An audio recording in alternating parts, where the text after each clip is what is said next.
Okay. So now let's go to the next one. And the students have seen this example from the online course.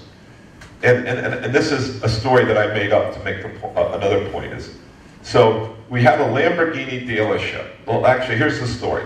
One of my students, Esteban, goes and he graduates from MIT, and then he joins Larry and Sergey, who started a company out on the West Coast. That's Google. He becomes their first product manager. He makes lots of money being a product manager at Google, and then he wants to come back to Boston to start a company, his own company now. And he's going to do something that he really enjoys, that he's passionate about. And he decides he wants to start a Lamborghini dealership. A Lamborghini dealership. So he studies the marketplace, and he realizes that there's no Lamborghini dealerships. There's a real hole in the marketplace here. He identifies 2,500 people who could be very, very interested in his thing. He analyzes the customers.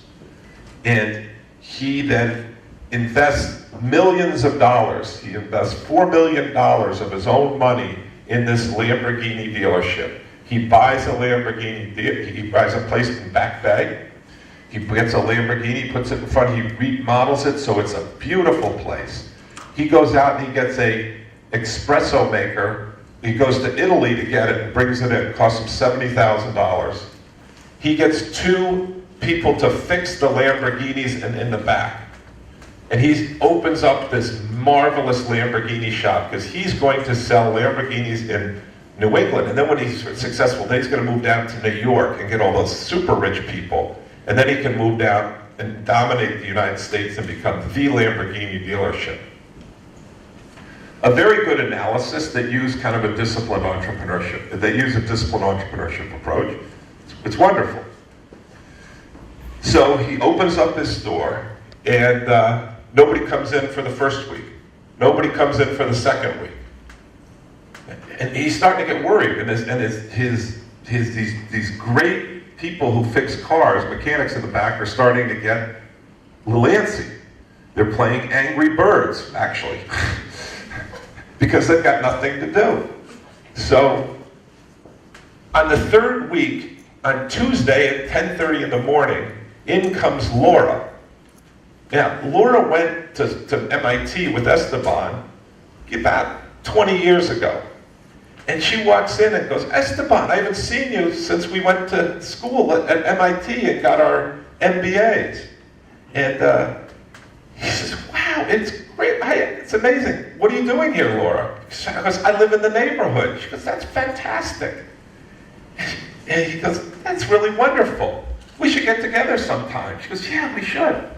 She goes, by the way, I'm in a rush. I gotta go, I dropped my kids off, and I have my car out there, and I was wondering, can you fix the car? Because Esteban, I'm so sick and tired of going to those other mechanics, and I can never trust them with what they do, and I never understand what they're doing. I feel like I have to take a shower after I go to get my car fixed. Would you fix my car? And he looks outside, and she's got a 2 to 3 year old Volvo outside, a Volvo station wagon. Remember those? With a Bernie Sanders bumper sticker on it. And she goes, yeah, if you could fix it, I'd really appreciate it. You know, my husband teaches at BC Law School, and I need to get this car fixed because I need to get the kids there.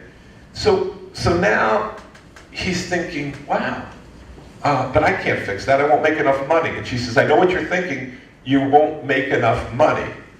Here's the deal, Esteban. I will give you the same profit margin that you would make on a Lamborghini to fix my Volvo. And let's just assume that that's 90% because you make a lot of money on a Lamborghini. I'm okay with that. I'll pay you that. But please just fix my Volvo. Just fix it. And I'll drop it off tomorrow, and then I'll come back and get it on Thursday. Can we do that, Esteban? You're Esteban. What do you do? Anyone? What's the single necessary and sufficient condition for a business? A paying customer. Is she a paying customer? Yes. She is. Do you take her business? Yes. Anybody feeling uneasy here? Sir, why are you feeling uneasy? I'm feeling uneasy because it doesn't fit my plan, my strategy, and what I'm trying to do here. Sources, no sources. But she's a paying customer. Don't you like money? Yes, I do. Are you one of the remaining communists here? No, I'm not. This is a paying customer. Aren't you customer driven? I mean, she's a customer. Should we take this or should we not? We're kind of in a dilemma here. And anyone who's run a company here, a startup, faces this problem. I have this customer, but here comes another customer in. What do I do? Do I pivot? What do I do?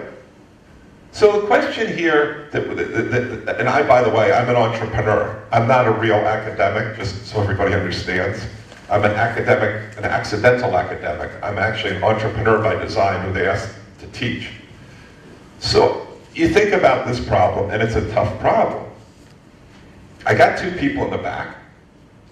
I'm not paying them, but if I take that money, I could pay them. And by the way, they're happy, and if I do that, then maybe she tells other people, and now maybe there's a business in the Volvos, and maybe her husband would buy a Lamborghini. I don't think she's going to buy a Lamborghini. Maybe she knows other people who would buy Lamborghinis. So let's take the business. But wait a second, I have this brand, whatever that means, and someone told me, I remember that I shouldn't do this. What do I do? So here's the point, is there's a methodology to think about whether you take the business or not here. A well-known methodology. And if you go through it, you would build a persona. And your persona, if you do a good job in your Esteban, is you basically have a Lamborghini costs $350,000, $400,000. So I know that someone to buy a Lamborghini is going to have to make at least $2 million a year. Now there might be some other people, but generally $2 million. And that's what my research showed. I found 2,500 people who make that amount of money and can afford it. Now what else do I know about a person who buys a Lamborghini? They're probably a male. I'm not being sexist, this is just what you do when you do studies. Who would buy a Lamborghini? Well, it's usually, frankly, a male, and they have to be making over $2 million a year. So guess what? They're in their late 40s, early 50s. What does this coincide with? This coincides with what's often called the midlife crisis. And this is actually a real phenomenon, and that's when these things happen.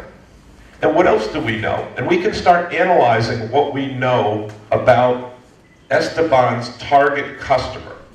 And it's going to be someone in their 40s, 50s that makes about over $2 million a year, probably works in finance.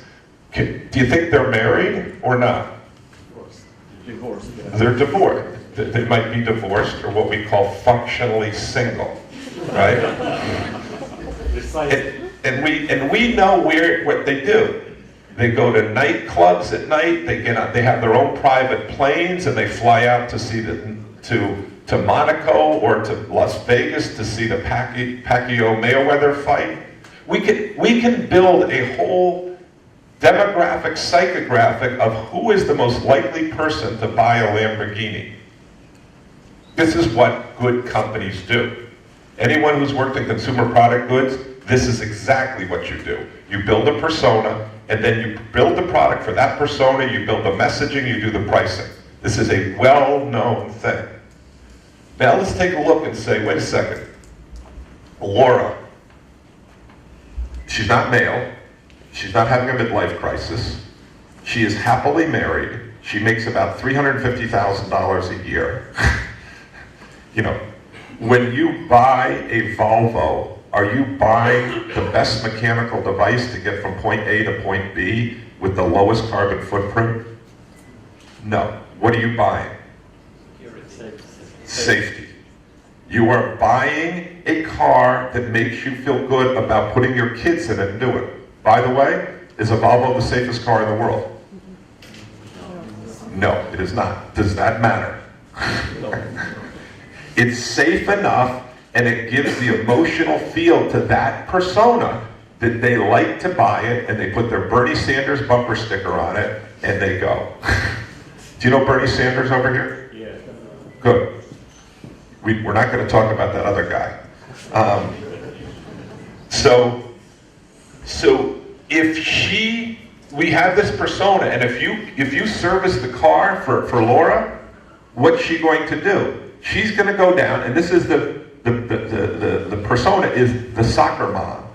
She's going to go to the soccer field in Brookline, and she's going to tell other soccer moms, and if you do a good job, and now all of a sudden your place is going to be filled with soccer moms who want to get their car fixed.